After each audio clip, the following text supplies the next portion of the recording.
Yeah, fool. You know how we do it. West side, coming from the west side. Assalamualaikum warahmatullahi wabarakatuh. Kami dari kelompok Mustahiyah 3 akan menceritakan hikayat yang berjudul Sinaga Wiru. Pada zaman dahulu kala, ketika hutan masih lebat dan gunung-gunung masih menjulang tinggi, terdapat sebuah kampung kecil di kaki Gunung Payung. Hidupnya sederhana, serasi dengan alam, dan dipimpin oleh seorang leluhur yang bernama Ki Waruga. Pada masa itu, di hutan di sekitar kampung terkenal angker. Banyak penghuni rimba yang besar dan buas. Terutama seekor harimau yang sering turun ke ladang penduduk. Hewan itu bukan harimau biasa, kulitnya berwarna belang kehitaman, matanya menyala seperti bara, dan suaranya mampu mengguncang pohon-pohon di sekitarnya. Pada suatu hari, pemuda bernama Jaka memutuskan untuk mengusir harimau tersebut karena ia sudah tidak tahan melihat masyarakatnya hidup ketakutan dan ladang mereka rusak setiap malam. Dengan membawa sebilah keris warisan ayahnya, ia masuk hutan pada waktu fajar. Belum jauh dia melangkah, tiba-tiba terdengar serangan keras. Harimau itu muncul mengendap-endap mengitari Jaka.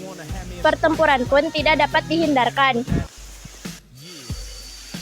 Harimau itu menerjang dengan cakarnya yang besar. Sementara itu, Jaka Wirabumi mengelak dengan sigap sambil menebas menggunakan keris pusakanya. Perkelahian mereka berlangsung sangat cukup lama, sampai matahari mulai condong ke barat. Dengan kekuatan terakhirnya, Jaka Wirabumi menghunuskan keris ke dada sang harimau. Hewan itu meraung keras dan jatuh roboh ke tanah. Namun kemenangan itu tidak mudah. Pemuda itu sendiri terluka parah dan jatuh pingsan di dekat tubuh harimau. Saat matahari tenggelam, sebuah kejadian ganjil terjadi.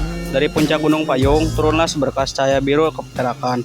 Cahaya itu berputar-putar lalu berubah menjadi sosok makhluk panjang seperti ular. Tetapi kepalanya menyerupai naga kecil, tubuhnya berkilauan, sisiknya memancarkan warna biru langit yang lembut.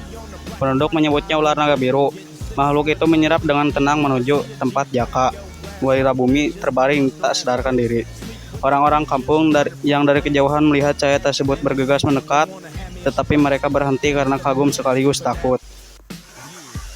Sosok naga itu mengangkat kepalanya ke arah langit, seakan memohon petunjuk, kemudian dengan belitan lembut ia menyentuh dada Jaka